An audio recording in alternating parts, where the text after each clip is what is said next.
Alors, on est très, très content de recevoir Madame Anne-Cécile Piso-Ferrato, qui est gynécologue obstétricienne et qui nous vient du centre hospitalier de Poitiers en France.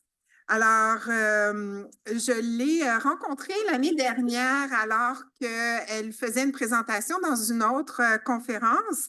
Et elle travaille beaucoup, ses recherches portent beaucoup sur la prise en charge par l'éducation.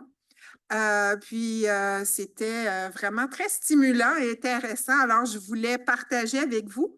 Alors, aujourd'hui, Anne-Cécile va nous parler, le titre de sa présentation, Pourquoi faire de l'éducation en santé pelvie-périnéale. Donc, aidez-moi à l'accueillir. Merci.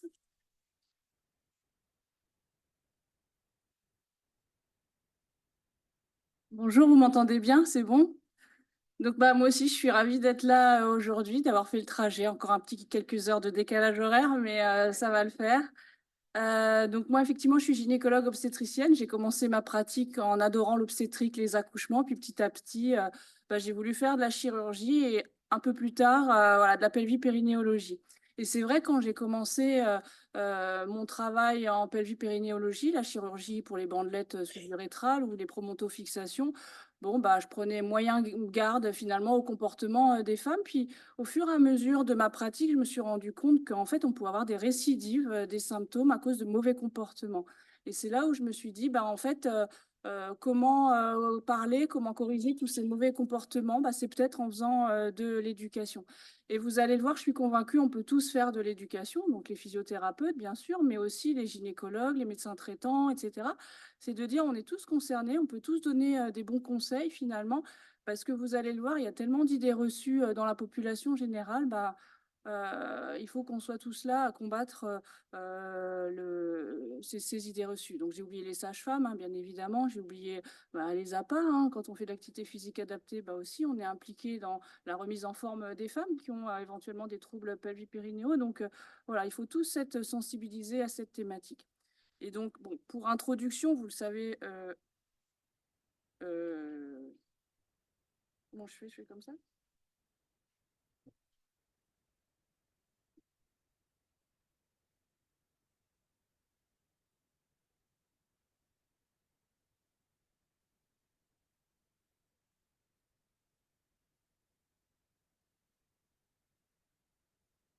Donc, vous le savez, la prévalence, quels que soient les troubles pelvipérinéaux. Donc, il faut expliquer aussi aux femmes, quand on fait des ateliers d'éducation, que ce n'est pas que l'incontinence urinaire, c'est aussi le prolapsus, c'est aussi les troubles de la vidange vésicale, les infections urinaires à répétition, la constipation, l'incontinence anale, etc. C'est 40 à 50%, toute population confondue. Chez les adolescentes aussi, c'est problématique, et en particulier l'incontinence urinaire n'est pas négligeable, hein, puisqu'il y a certaines études qui trouvent que l'incontinence urinaire tourne autour de 25 à 30%, même chez l'adolescente. On le verra tout à l'heure, mais dans le monde du sport de haut niveau, puisqu'on travaille aussi avec des jeunes futures championnes en sport, ça peut aller beaucoup plus haut, puisque ça peut aller à 50 ou 60% des jeunes filles. La problématique, je vais en reparler avec les jeunes filles, c'est qu'elles ne savent pas en fait qu'elles ont des fuites urinaires. Donc l'enjeu de ces ateliers, de cette éducation, c'est de leur faire comprendre c'est quoi les fuites urinaires et pourquoi c'est problématique. Et donc, ces troubles pelvipérinéaux, l'incontinence urinaire, le prolapsus, c'est facteurs d'arrêt des activités physiques et sexuelles. Ça, vous le savez, c'est facteurs d'isolement, de dépression, facteurs de chute et de perte d'autonomie. Je le dis à chaque fois parce que les médecins généralistes, notamment, ils me disent oui, mais on a tellement géré avec l'hypertension et le diabète des femmes, on va quand même pas leur parler de leur fuite urinaire. Mais quand elle leur dit que si elles se lèvent la nuit, qu'elles chutent, elles sont le col du fémur, elles se dégradent, elles meurent, ça peut un petit peu, voilà, ça peut un petit peu les stimuler. Enfin, c'est un résumé, mais n'empêche, voilà, il y a de la morbidité, hein, chez les femmes qui sont âgées. Et puis chez les femmes plus jeunes, c'est une diminution, voire un arrêt de l'activité sportive. C'est dommage, hein, quand on sait que l'activité physique, c'est quand même extrêmement bon pour la santé. Et donc, dans le monde du sport de haut niveau, c'est aussi facteur de stratégie d'adaptation. Je vais aller faire pipi plusieurs fois avant mon entraînement, avant ma compétition. C'est probablement de la charge mentale, et c'est du travail actuellement qu'on est en train de faire pour savoir dans quelle mesure toutes ces problématiques de fuite urinaire retentissent chez la jeune sportive de haut niveau. Et donc finalement, en France, mais au Canada aussi, hein, cette prise en charge, elle est essentiellement basée sur la prise en charge thérapeutique, une fois que les problématiques sont déjà installées. Mais en réalité, il y a quand même un certain nombre de facteurs de risque qui sont modifiables, qui sont accessibles à l'éducation à la santé, qu'on peut faire en prévention primaire, avant que les troubles soient là. Et ces facteurs de risque évitables, hein, c'est sur l'alimentation, l'hydratation, les habitudes urinaires, les habitudes défécatoires, la constipation. Ça, c'est il y aurait écrit un mot sur ma tête, ce serait écrit constipation, je pense. La posture, le surpoids, l'obésité, les sports à impact ou les ports de charge lourde. Et c'est vrai que voilà, le sport se féminise aussi. Les professions, certaines professions aussi, maçonnerie, etc., se féminisent. Et donc, c'est potentiellement des situations où les femmes auront plus de problèmes de fuite urinaire.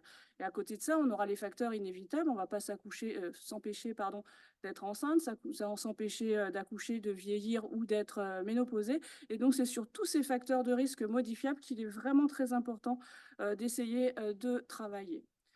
Et quand on regarde dans la littérature, on se rend compte que nos comportements urinaires et défécatoires sont extrêmement influencés par notre environnement, par nos croyances, par le contexte social.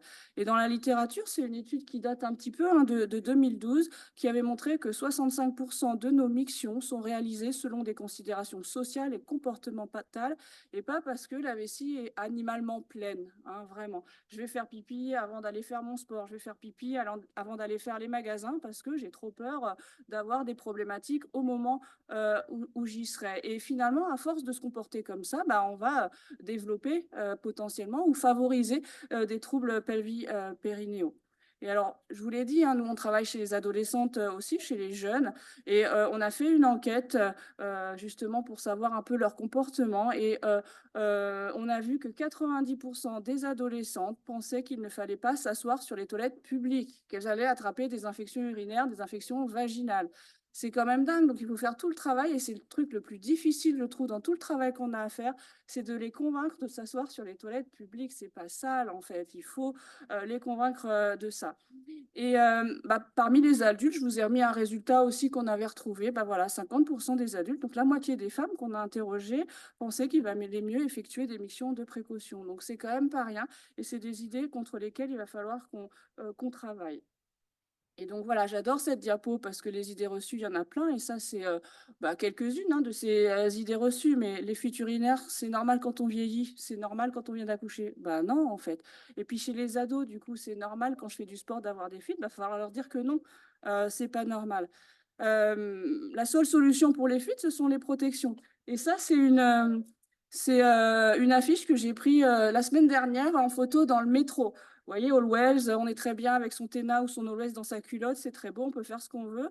En réalité, ça colporte finalement l'idée que c'est inévitable et qu'on ne peut rien faire. Alors, ils font des efforts puisqu'ils parlent de muscler votre périnée maintenant sur les affiches. C'est bien, mais après, c'est comment travailler son périnée. Est-ce que, voilà,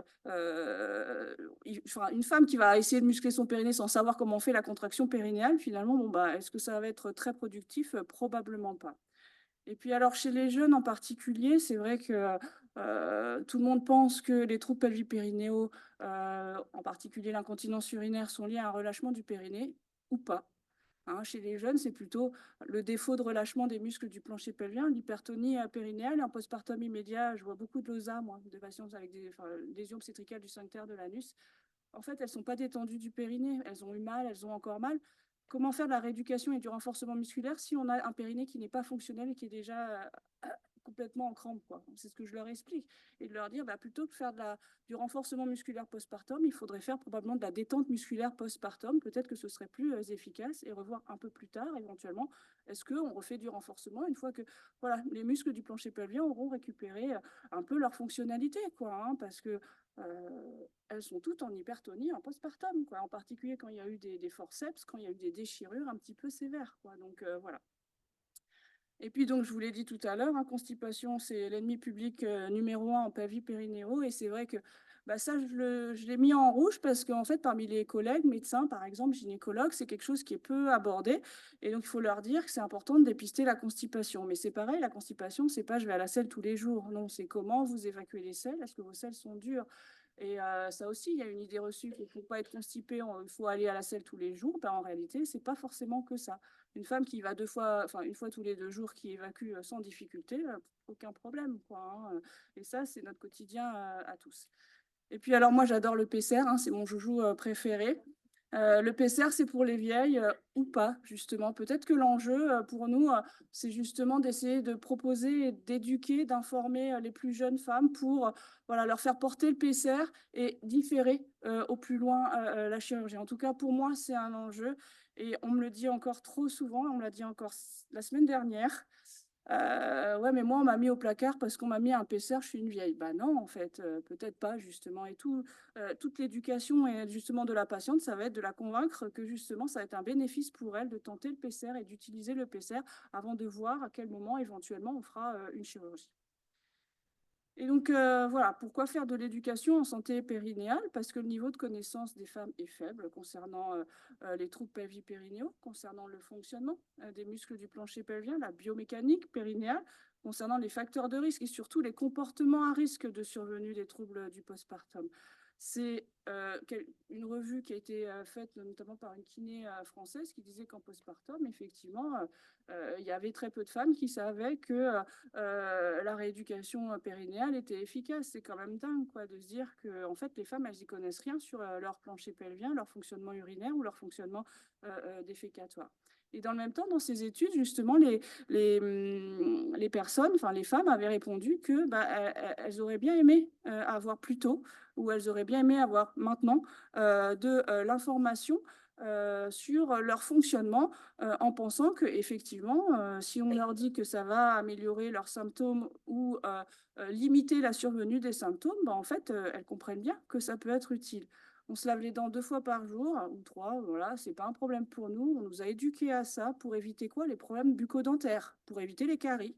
Donc, on s'assoit correctement aux toilettes, on fait pipi correctement, on boit régulièrement pour éviter les troubles pelvipérinéaux plus tard. Donc, c'est vraiment comme ça qu'on essaye d'informer la population et en particulier les plus jeunes, de dire mais vous avez pris plein de comportements dans votre quotidien qui ne sont plus actuellement un problème. Donc voilà, il faut pouvoir dire que la prévention sur la sphère pelvipérinéale peut passer par des comportements qui sont simples et qui sont faciles à mettre en place dans le quotidien.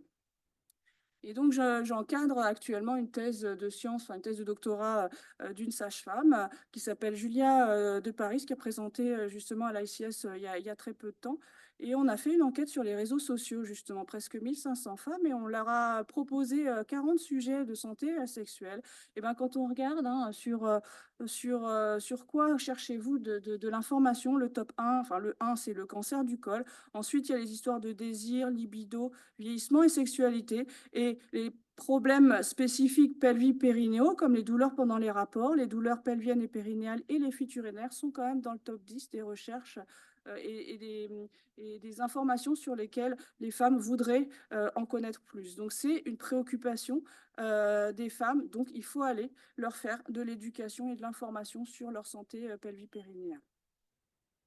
Il y a une vraie adhésion au message de prévention et donc nous, on fait des webconférences ou des ateliers en présentiel. On a fait voilà, du tout venant, du grand public, des professionnels de santé parce qu'on se rend compte que beaucoup de professionnels de santé n'en savent pas plus que les femmes de la population générale, des encadrants sportifs. Et donc, on a pris les réponses de 856 femmes. On leur a fait des questionnaires de connaissances sur le fonctionnement basique pelvipérinéal avant et après la conférence. Il y a 2 mois, on leur a demandé si voilà, ils allaient ou ils envisageaient de modifier leur comportement.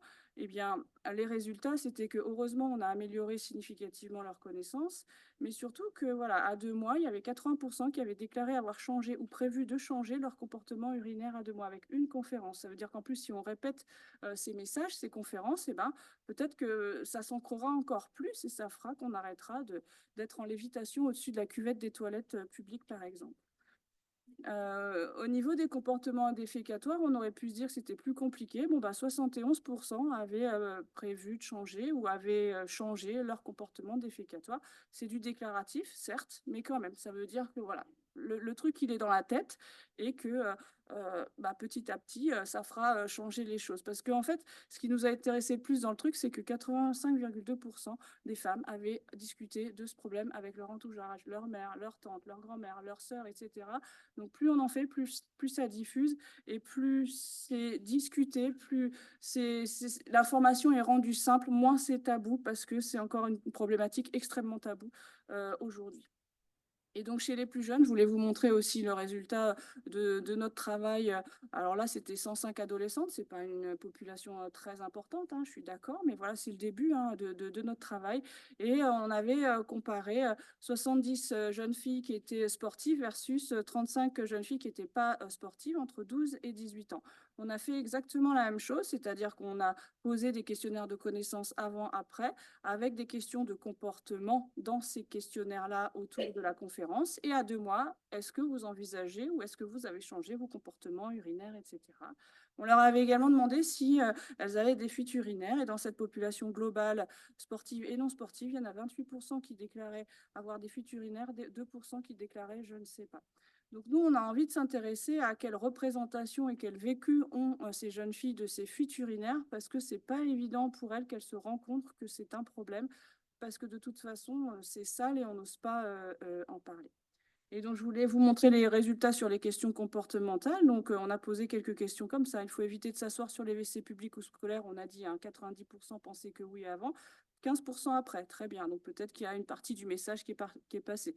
De là, ce qu'elle le fasse réellement, voilà. Mais bon, voilà, le message, il est passé. Il vaut mieux pousser pour uriner et bien vider sa vessie. Oui, à 65%. Heureusement, 6% après. Bon.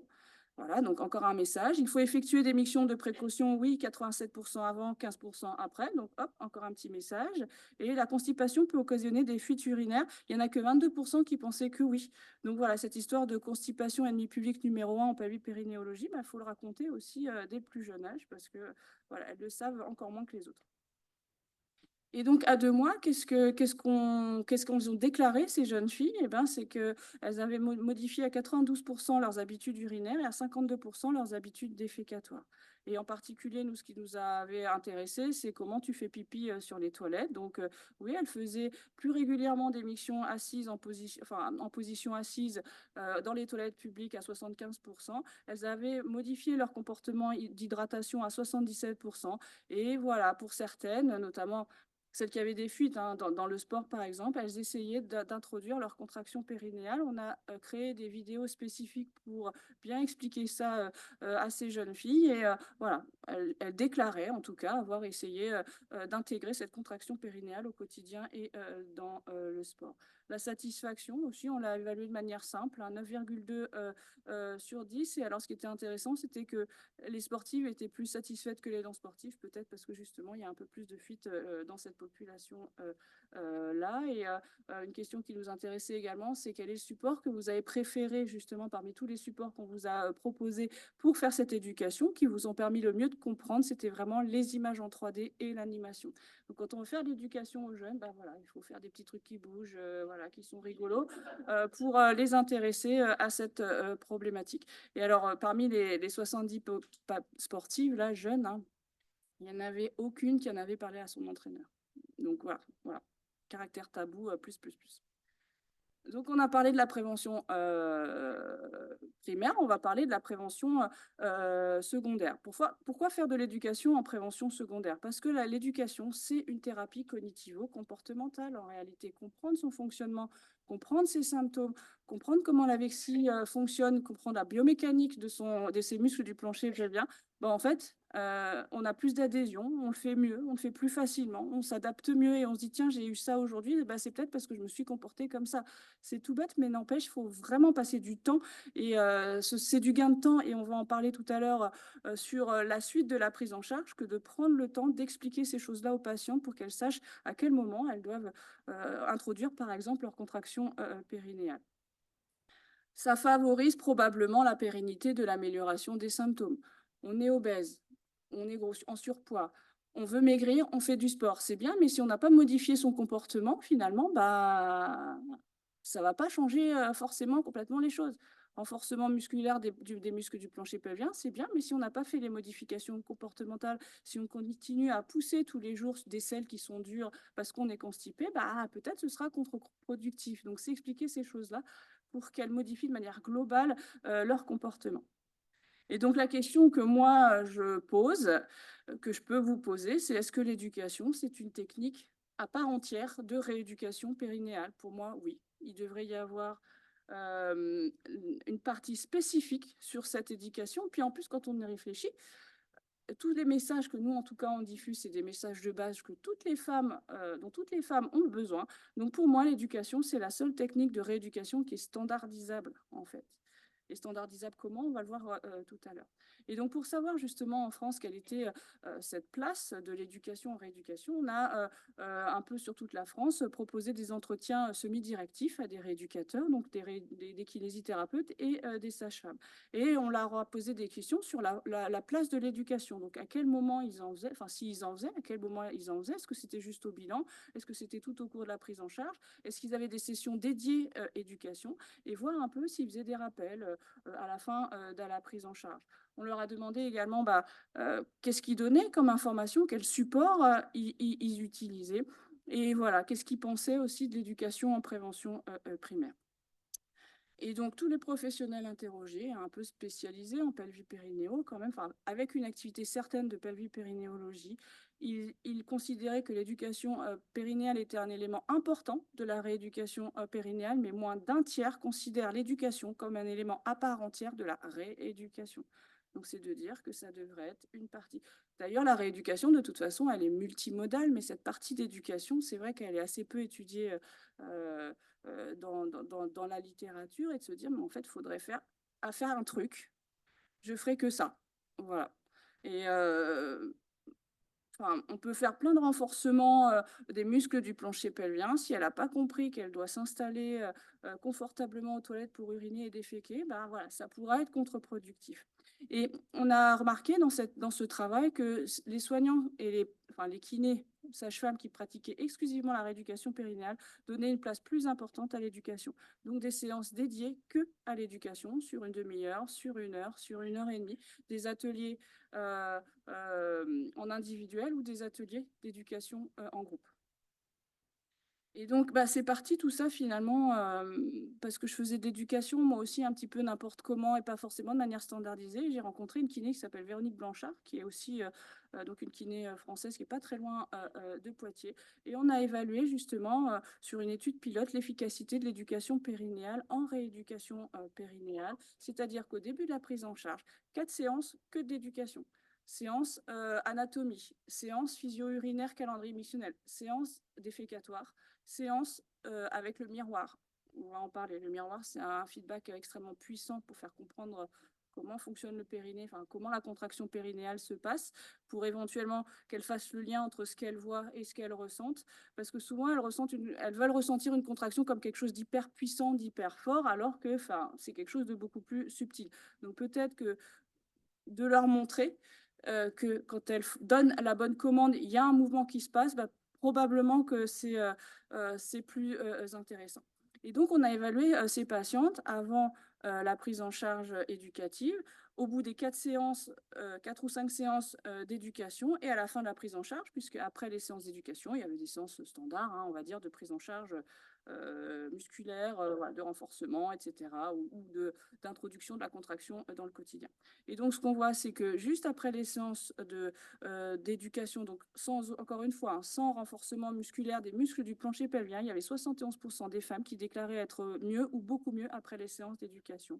Et heureusement, à la suite des séances d'éducation, on continuait à améliorer les symptômes des femmes, donc le PFDI-20, comme vous avez entendu, donc avec les sous-scores urinaires, génital et anorectal, le score ICIQ-SF qui est le score le plus facile à utiliser pour évaluer les fuites urinaires. Et voilà, nous, on essaie d'encourager aussi les professionnels, notamment les kinés, à utiliser ces scores-là pour bien évaluer les patientes au départ et bien pouvoir suivre les patientes. C'est quelque chose qui n'est pas du tout naturel pour nous en France, en tout cas. Et on avait évalué aussi d'autres symptômes, comme le score d'incontinence anale ou le score de constipation, on va dire. Et donc, tous ces scores étaient améliorés après l'éducation et continuaient donc à s'améliorer avec les séances plus spécifiques de travail sur les muscles du plancher pelvien. Et donc notre hypothèse, notre idée, notre explication, c'était que grâce à une meilleure représentation de leur schéma corporel, du fonctionnement de leur plancher pelvien, des muscles du plancher pelvien, bah, finalement les patientes comprenaient mieux, intégraient mieux les exercices spécifiques sur les muscles du plancher pelvien après les séances. Et ça a fait qu'on avait 5 séances d'éducation, 5 séances de prise en charge des muscles du plancher pelvien, 10 séances. Et pas les 25, 30, 35 qu'on peut voir, en tout cas nous en France parfois, de dire bah, mettez-vous sur la table, madame, allez-y, contractez, serrez, desserrez, serrez, desserrez. En fait, ça, c'est voilà, pas forcément la prise en charge optimale. En tout cas, on voit très régulièrement des femmes qui viennent vers nous en disant j'ai fait 30, 40, 50 séances de rééducation, ça m'a rien fait. Mais par contre, elles font 5 séances d'éducation, bah, elles ont une amélioration. Et donc moi, avant la chirurgie, par exemple, j'ai fait 30 séances de rééducation, j'ai toujours mes fuites urinaires. Je les oblige de plus en plus à aller faire ces ateliers d'éducation pour être bien préparés. Voilà, on se prépare à un marathon, on se prépare à une chirurgie, quoi. C'est pareil. C'est comme ça que j'arrive à le vendre. En fait, c'est vrai qu'elles veulent plus trop faire de la rééducation, hein, après en avoir fait 150 000 séances, mais quand je leur présente comme une préparation pré-chirurgicale, bah, finalement, elles y vont et bah, elles sont contentes de l'avoir fait. Parce qu'après, je leur rappelle, vous vous souvenez, hein, du coup, maintenant ça va mieux, mais vous vous souvenez hein, de ce qu'on vous a dit, il va falloir continuer, hein, parce que sinon, vous allez abîmer peut-être le résultat de votre chirurgie. Et donc voilà, pour essayer de montrer un petit peu le bénéfice de cette éducation, on a lancé un projet de recherche qui a été accepté cette année en financement national, donc une étude randomisée contrôlée multicentrique, des femmes qui sont adressées en rééducation pour incontinence urinaire et qui sont randomisées en 2 groupes. Un groupe qui va bénéficier d'un programme d'éducation préalablement enregistré, c'est-à-dire que les patientes arrivent à voir le kiné, on l'informe de l'étude, elle est randomisée soit programme d'éducation, soit juste document d'information tout simple hein, dans le groupe contrôle. Et voilà, sur 4 semaines, elle regarde ces séances de ce programme d'éducation. Et après, il y a la prise en charge par le kinésithérapeute. Et donc, notre critère de jugement, c'est évaluer l'amélioration, enfin, l'évolution, pardon.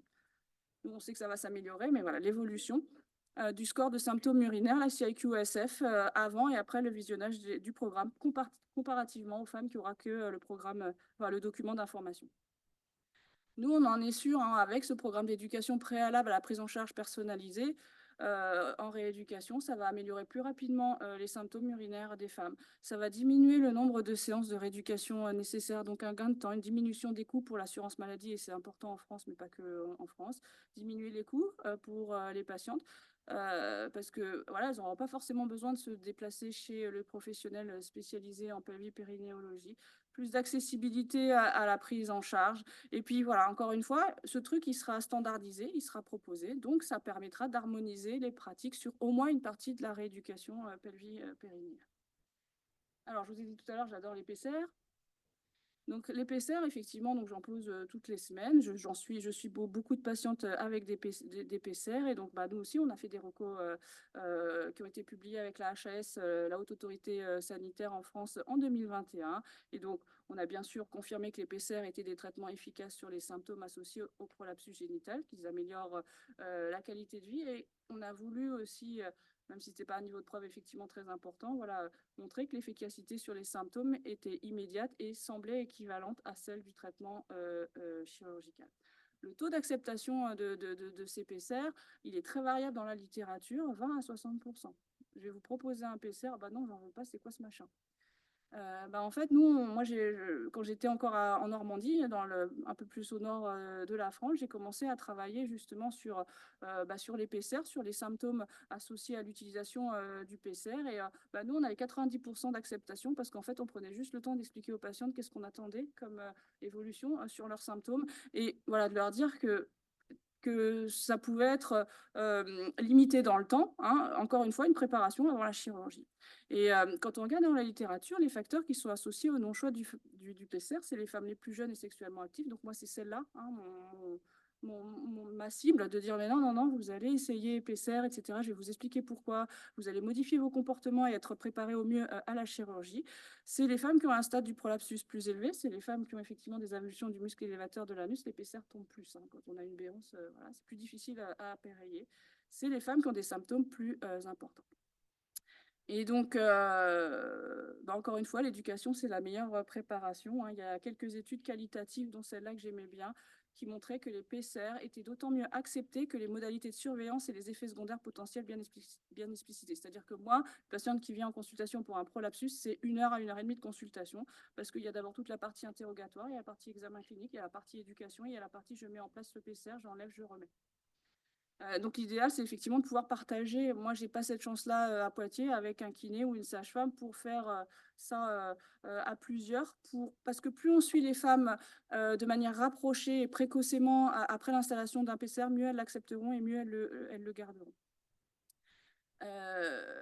Comment je vends les PCR aussi chez les femmes qui disent c'est pour les vieilles, je leur dis c'est un marqueur d'hyperpression abdominale en réalité. Et ça, c'est un truc hyper important à prendre en charge, à dépister avant la chirurgie. Parce que moi, quand j'étais jeune, j'étais trop contente de faire plein de chirurgies, mais quand j'avais mes récidives, parce que j'avais pas bien travaillé sur la poussée défécatoire, etc., et les ports de charge, et quand les femmes elles revenaient 2 ans après parce que ça a commencé à récidiver, j'étais pas super contente, quoi. Donc voilà. Et de dire qu'un PCR, finalement, quand il est mis en place et que s'il tient bien dans l'activité du quotidien, mais que s'il tombe à la selle, c'est peut-être qu'il a une poussée défécatoire trop importante. Donc, c'est leur expliquer ça et prendre le temps de leur expliquer ça. Vraiment, je leur dis, ça va optimiser, même s'il n'y a pas de preuve, effectivement, là, actuellement, mais ça va forcément optimiser votre prise en charge chirurgicale. Ça va peut-être différer la prise en charge chirurgicale. Et donc, on est en train de faire un travail aussi sur justement quelle perception ont les femmes de ces ateliers d'éducation. Alors, c'est écrit, oh, ça va, c'est pas si petit que ça. Mais voilà des choses que nous disent les femmes sur cette éducation, hein, ces séances dédiées spécifiquement sur l'éducation. Je vais en kiné, je comprends pas, on me travaille pas mes muscles, on me met pas les doigts dans le vagin. En fait, quand elles se rendent compte que c'est efficace, que ça leur fait du bien, elles sont hyper contentes. Et donc voilà, j'aurais aimé avoir toutes ces informations plus tôt. J'ai enfin compris pourquoi j'avais ces symptômes. Je vais pouvoir m'adapter, hein, on parlait de l'adaptation. J'étais sceptique avant quant à l'efficacité de l'éducation, maintenant j'ai compris en fait. Et la rééducation, c'est pas que du renforcement musculaire. Et puis voilà, au niveau urinaire, puisque moi c'est mon dada aussi, c'est voilà, je me rendais pas compte de ce que je buvais, ma vessie me donnait des fausses informations, etc. Et ça, c'était hyper important qu'on me l'explique pour bien comprendre comment je devais me comporter. J'ai combien de temps encore là? 5 minutes? Ok. Bon, donc voilà, tout récemment, on a fait un Delphi qui a été proposé donc à des spécialistes de pelvis périnéaux en France, en Suisse, en Belgique, au Canada. On est ravis que certains soient là aujourd'hui. On leur a proposé des items justement sur que devrait contenir le programme d'éducation. Je vais très vite, mais voilà, ici, c'est les items que devrait contenir un programme d'éducation si on se met à faire de l'éducation à la santé pelvis périnéale. Je vais passer vite. Les outils d'éducation et d'évaluation des connaissances. Donc, on a plein d'outils disponibles. Les outils que tout le monde utilise, c'est les schémas, bien évidemment, mais ça peut être trop compliqué, hein, celui-là, pour certaines patientes. Ça peut être des choses, des puzzles comme ça qu'on a créés. Nous et les femmes vont positionner les différents éléments anatomiques pour mieux comprendre justement comment fonctionne, pour comprendre le caisson abdominal et l'effet des efforts en apnée, par exemple, sur les muscles du plancher pelvien. J'aime bien aussi cette vidéo parce que cette vidéo, quand elles voient qu'en contractant finalement leurs muscles du plancher pelvien, il y a un écrasement du petit tuyau urinaire, hein, comme je leur dis. Et donc, si elles font leur contraction périnéale juste avant l'effort, elles vont éviter la fuite à l'effort. Voilà, c'est quelque chose de simple à expliquer, et même en consultation de gynécologie. Je les prends des fois en vidéo aussi. Ça, c'est une patiente qui a accepté de se montrer justement sur une vidéo. Une patiente de 75 ans qui avait des fuites urinaires à l'effort dit: oui, je ne sais pas trop si je fais bien ma contraction périnéale. Je leur ai dit: regardez là ce qui se passe quand vous pensez à retenir un petit gaz. Vous avez vu votre anus, il monte, il s'engloutit, hein. Et je lui avais montré aussi sa vidéo avec la vulve écartée. En fait, le vagin, il se ferme. Si le vagin, il se ferme avant l'effort, ça va comprimer le canal urinaire, ça va éviter la fuite.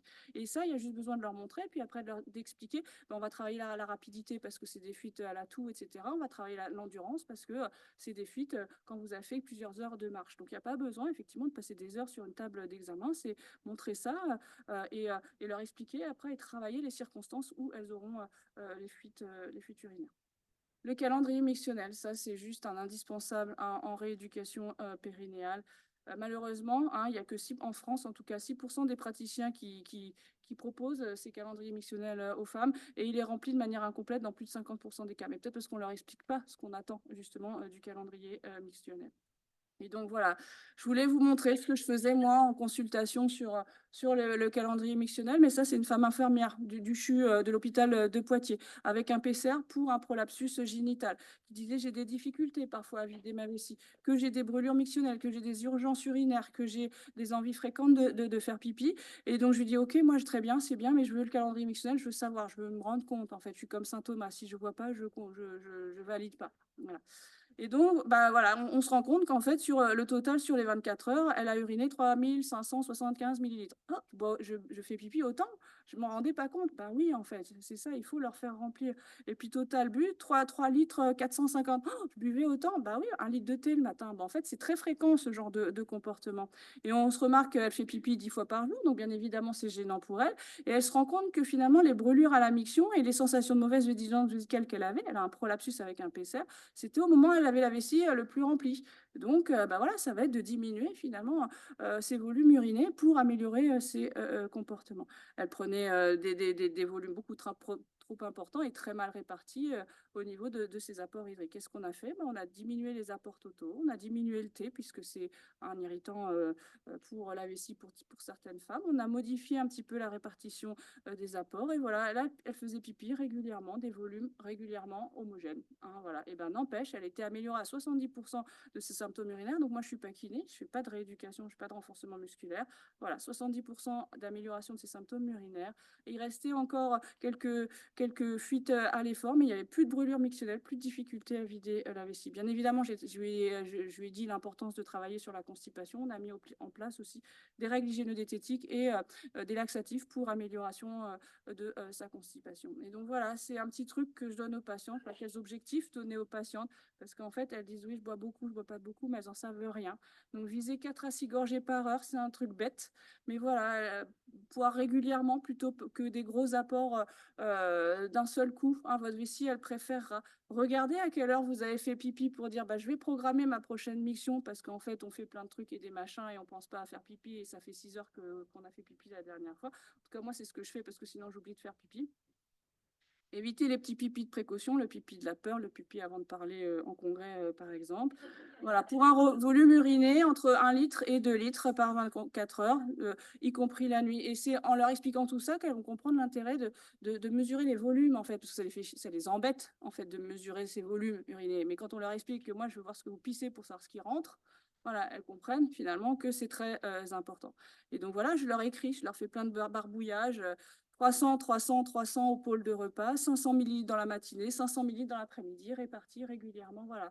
Évidemment, variable en fonction de l'activité physique, la chaleur, etc., etc. Mais voilà, c'est une base hein, à laquelle on va pouvoir se référer et s'adapter en fonction des circonstances. Et voilà, la clé, encore une fois, je l'écris en rouge, en gras, en gros, machin, régularité, pipi et miction et apport hydrique. C'est ce que aime le mieux la vessie.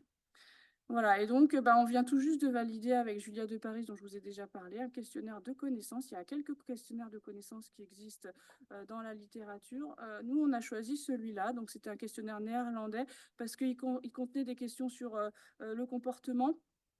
Il y avait un petit schéma pour qu'elle puisse localiser les muscles, enfin le périnée, les muscles du plancher pelvien. Et donc, c'est celui-là qui nous a paru le plus intéressant à valider en français. Bien évidemment, probablement qu'on va l'adapter parce qu'il est quand même centré beaucoup sur les femmes en postpartum.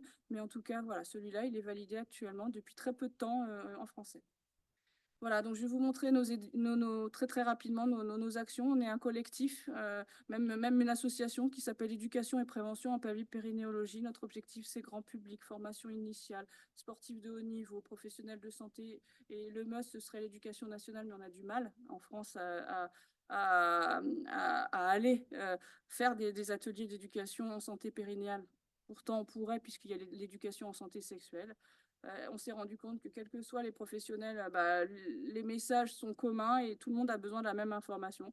Là, c'est dans le sport, donc un très très gros centre de gym à Poitiers. Voilà, les jeunes filles qui disaient j'ai tout simplement appris à respirer. Voilà, je me suis mieux reconnue. Je comprends mieux ce que je dois faire, etc. C'est hyper important, quel que soit l'âge des filles, de faire cette éducation. Et voilà, toujours en multidisciplinarité, pro de santé, étudiant en santé, coach, etc., etc.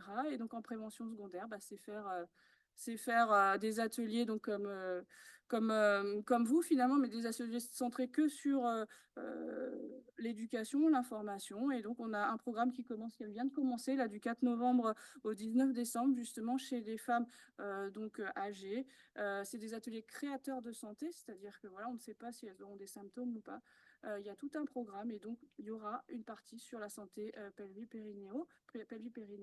Et là, on va essayer de travailler aussi sur un parcours ETP justement en pelvipérinéologie avec des thématiques comme celle-là. Hein. Après, ça peut être une création en fonction voilà, comment c'est possible en fonction des gens. On a une structure à Poitiers qui s'appelle la Villa Santé qui est super, où il n'y a que des ateliers d'éducation thérapeutique. C'est le premier en France sur ça. Et donc, on ira faire nos ateliers d'éducation thérapeutique à la Villa Santé. Et puis, dernière chose, voilà, je voulais faire ma pub un petit peu. Hein, moi aussi, on a créé un site web qui s'appelle Périnéduc. En collaboration donc avec l'école sage-femme de du CHU de Poitiers, avec l'université de Poitiers, avec le collectif bien évidemment E3P pour donner voilà, de l'information juste aux patientes avec des supports un petit peu ludiques, un petit peu variés pour que, voilà, que tout le monde s'y retrouve dans l'information. Et ceci sera un jour le support d'une cohorte de suivi des femmes à propos de leurs troubles pelvipérinéaux. Donc voilà, donc pour moi, l'éducation en santé pelvinérale, c'est vraiment une piste d'avenir en pelvipérinéologie. Il faut que ce soit standardisé, il faut que ce soit une technique reconnue comme une technique. On est à biofeedback, on a le travail manuel, on a l'électrostimulation, il faut qu'on ait l'éducation. En fait, c'est une technique de rééducation. Et donc sur le site, je vous ai mis juste voilà, nos petits 10 commandements du périnée. On les affiche dans les toilettes un petit peu partout. Hein. Éviter la constipation, tu veilleras. On a dit que c'était l'ennemi public numéro 1, donc c'était en premier. Tranquillement, tu mangeras, parce que oui, on mange trop vite, donc quand ça rentre gros, ça sort gros. Pour les enfants, c'est facile à expliquer. Voilà, la couleur de tes urines, tu examineras. Bah oui, en fait, regardez juste la couleur du pipi, bah, des urines concentrées, bah voilà, hein, des urines foncées, c'est des urines concentrées, c'est je m'hydrate pas assez. Et donc voilà, on peut télécharger cette affiche sur le site internet et l'afficher partout dans les toilettes. Merci.